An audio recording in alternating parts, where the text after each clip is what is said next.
Hi, I know many of you know my book, Woman Redeemed, the historical novel told from the point of view of Mary Magdalene about the women who followed Jesus. It's a very earthy, very feminine view of the events of that time.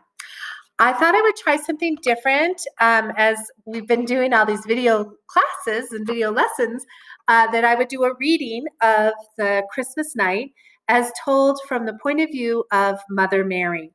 So I hope you enjoy it. Joseph and I had just recently married, and I was heavy with the blessed child. Back then, we had census calls from Rome. I look around and see that many of you are too young to remember them, but maybe you've heard of them. Anytime the Romans wanted, they called us to reshuffle ourselves like cattle back to our birthplaces to be accounted for. What the reason was, I don't know, nor do I care. All I know is that I was now married to Joseph and had to go to Bethlehem with him, pregnant or not. Joseph was a simple carpenter, but he did have one beast of burden that could carry me most of the way. I walked while I could, but when my ankles swelled and my back cried out for relief, I was happy to share my load with the old ass that walked with us. By the time we arrived in the small village of Joseph's family, the streets were as full as market, even though it was night. Joseph sought out relatives and friends from long ago, but they had all welcomed others who had arrived earlier. There was no room for us that night. I felt Joseph's worry, for my slow travel had caused us to arrive well into the darkness. Finally, after knocking on every door, an innkeeper whom Joseph had known as a child offered us his stable for the night. He promised to send a midwife in the morning to check on me and wrapped the leftovers from the evening meal for us to take to our retreat. I welcomed the soft hay after the long journey and allowed Joseph to unpack and set up as comfortable a room as he could. He laid out a blanket for me on a large bed of dry hay and herded the animals to the farthest stall.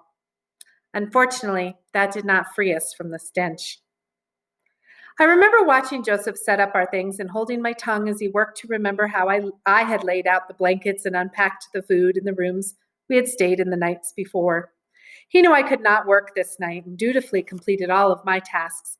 Even if they were not how I would have done them, I remained grateful for his attention to my discomfort and his attempt to care for me. The stillness of the night or the fact that I had stopped moving, I don't know which it was, but something called forth the child. I was struck with such a pain that I winced and called out to my husband, "Help me!" I was but a small child myself, and I suddenly realized that my body might not withstand the birth. I panicked. Joseph, whose years assured him that my cries were healthy, comforted me by saying, "Mary, my dear, all women cry out in pain. It's Eve's legacy. There is nothing to fear." Needless to say, his confidence did nothing to set aside my anguish, and I begged him to find me a midwife, a mother, any woman to help me. He ran toward the main house, but all was locked up for the night, and no one would answer for fear of thieves.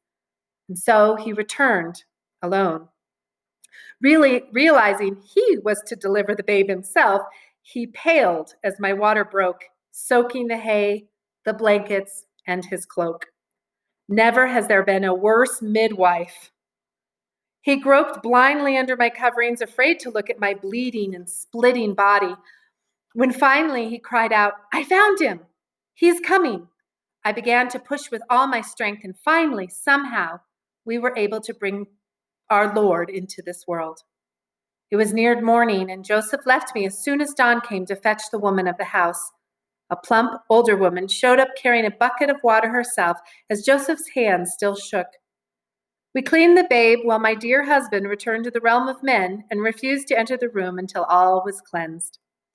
Once the baby was laid in the manger, swaddled and healthy, the attending woman turned her attention to me, bandaging my bleeding body. She questioned, "Why, the babe oped its own passage. How did you remain intact and yet become a mother?" The only answer I could give was the truth. The Father, he is God's child. The helpful woman smiled as if I was delirious from my ordeal and left in silence, still wondering about the new life in her stable. Merry Christmas. I hope you enjoyed the reading. And if you want to hear more of the Woman Redeemed is on Amazon, Barnes & Noble, anywhere you find books. Thank you.